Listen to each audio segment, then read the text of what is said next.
नमस्कार, मी धनश्री रेवडेकर. पाहूया शिवसत्ता टाइम्सचा एक स्पेशल रिपोर्ट.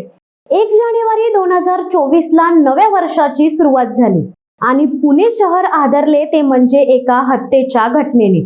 पुण्याचा कुख्यात गुंड शरद मोहोळ याची भर दिवसा हत्या करण्यात आली. शुक्रवार दिनांक 5 जानेवारी रोजी कुख्यात गुंड शरद मोहोळ याचा लग्नाचा वाढदिवस होता.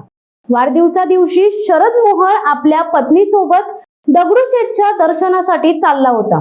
त्यावेळी कोथरूड मधील सुतारदरा या त्याच्या राहत्या घराबाहेर गोळी झाडून त्याची हत्या केली. हल्लेखोरांनी शरद मोहोळ याच्यावर 3 गोळ्या झाडल्या. यातील एका गोळीने शरद मोहोळचा अंत झाला. धक्कादायक म्हणजे अनेक वर्षापासून सोबत असलेल्या साथीदारांनीच त्याचा गेम केला. पण शरद मोहोळ देखील गुन्हेगारी विश्वातील एक मोठे नाव होते. हत्या, हत्येचा प्रयत्न, खंडणी, अपहरण असे अनेक गंभीर स्वरूपाचे गुन्हे मोहोळच्या नावावर होते. हत्या झालेला शरद मोहोळ नेमका कोण, जाणून घेऊया क्राईम किस्सा या व्हिडिओच्या माध्यमातून. चांगलं पेरलं तर चांगलं उगवतं आणि वाईट पेरलं तर वाईटच उगवणार, हा सृष्टीचा नियम आहे. त्यामुळे आई वडील आपल्या मुलांना लहानपणापासूनच चांगले संस्कार करण्याचा प्रयत्न करत असतात. काही वेळेला मुले बिघडण्यामागे तो मुलगा राहत असलेल्या परिसरातील वातावरण देखील कारणीभूत ठरू शकते, किंवा त्या मुलाच्या घरची आर्थिक परिस्थिती, तिथल्या परिसरातील नागरिकांची आर्थिक अवस्था या कारणीभूत ठरू शकतात. पण तरीही चांगल्या मार्गाने मेहनत करून पैसे कमवण्याची नीतिमत्ता राहिली तर आयुष्यात नक्कीच यश संपादित करता येऊ शकते.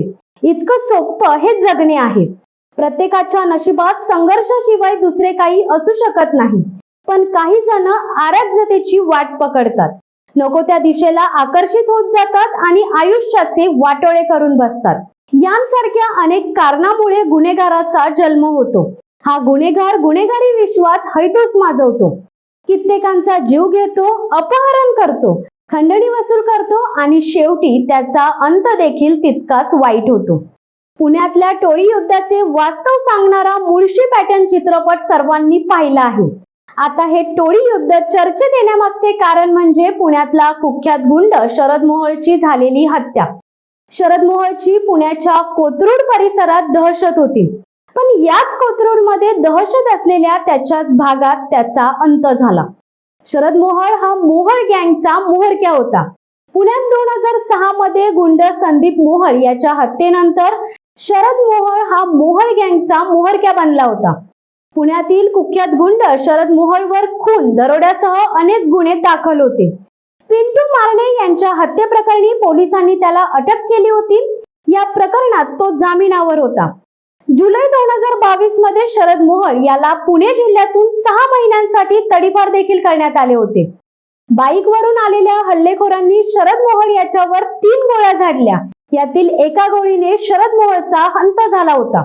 अंत झालेला शरद हा गुन्हेगारी विश्वात कसा आला? पुण्यातील टोळी संघर्षात शरद कसा शिरला? शरद मोहोळ हा मुळशी तालुक्यातील एका गावातील आहे. अतिशय सामान्य परिस्थितीत तो वाढला. त्याचे आई वडील शेतकरी होते. गुंड संदीप मोहोळचा ड्रायव्हर म्हणून शरद मोहोळ आधी काम करत होता. मात्र पुण्यातीलच संदीप मोहोळची हत्या झाली. त्यानंतर शरद मोहोळ याचा गुन्हेगारी विश्वात प्रवेश झाला. या गोष्टीला 17 वर्ष झाली. वर्ष होते 2006. त्यावेळी मारणे गँगच्या सुधीर रसाळ यांनी बाबा बोडके गँगच्या संदीप मोहोळने हत्या केली होती. सुधीर रसाळ याच्या हत्येनंतर पुण्यात टोळी युद्धाला सुरुवात झाली होती. या हत्येचे प्रत्युत्तर म्हणून मारणे टोळीने संदीप मोहोळची हत्या केली. संदीप मोहोळची हत्या शरद मोहोळचा गुन्हेगारी विश्वातील प्रवेशचा टर्निंग पॉइंट ठरला. संदीपची हत्या झाल्यानंतर पुण्यात गँग वॉर मोठ्या प्रमाणात वाढले. संदीप मोहोळची हत्या झाल्यानंतर शरद मोहोळने सूत्र हाती घेतली. त्याने 2010 मध्ये संदीपच्या हत्येचा बदला घेतला. शरदने संदीप मोहोळ हत्येतील सूत्रधार किशोर मारणे याची हत्या केली. या हत्येसाठी शरद मोहोळला न्यायालयाने जन्मठेपेची शिक्षा सुनावली होती. त्यानंतर शरद मोहोळ जामिनावर बाहेर आला. इंडियन एक्सप्रेसने याबाबत माहिती दिली होती. त्यानंतर शरद मोहोळ याच्या हत्येचा प्रयत्न, अपहरण असे अनेक गुन्हे दाखल झाले. लवासा प्रकरणातील दासवे गावचे सरपंच शंकर धिंडले यांचे अपहरण, शरद मोहोळने केल्याचे वृत्त देखील प्रसारित आहे. पोलिसांनी त्याला अटक देखील केली. मात्र गुन्हा करायचा, तुरुंगात जायचा आणि तो बाहेर यायचा. 2012 मध्ये कारागृहात असताना संशयित दहशतवादी मोहम्मद कातिल मोहम्मद जाफर सिद्दीकी उर्फ सज्जन उर्फ साजन उर्फ शहाजादा सलीम याचा अंडा सेल मध्ये बर्मुड्याच्या नाडीने 8 जून 2012 मध्ये गळा आवळून खून करण्यात आला होता.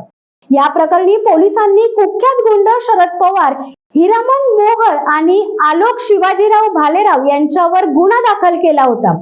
मात्र या प्रकरणात त्यांची निर्दोष मुक्तता करण्यात आली होती. यानंतर शरद मोहोळ यांची प्रतिमा राष्ट्रभक्त अशी काही संघटनांनी तयार केली, कारण त्याने तुरुंगात एका दहशतवाद्याला मारले होते. त्यामुळे शरद मोहोळ अनेक सामाजिक आणि राजकीय व्यासपीठावर दिसू लागला. मात्र त्याचा गुन्हेगारी विश्वातील वावर कमी झाला नव्हता. त्यामुळेच आज कदाचित त्याची हत्या झाल्याची शक्यता आहे. ही हत्या पण टोळी संघर्षातूनच झाली. हा टोळी संघर्ष कधी संपणार असा प्रश्न संपूर्ण नागरिकांचा आहे. Bureau report, Shivsatta Times News. धडक बेधडक वृत्त देणाऱ्या आपल्या शिवसत्ता टाइम्स न्यूज चॅनलला लाल बटन दाबून सबस्क्राईब करा आणि बेल आयकॉनला क्लिक करायला विसरू नका.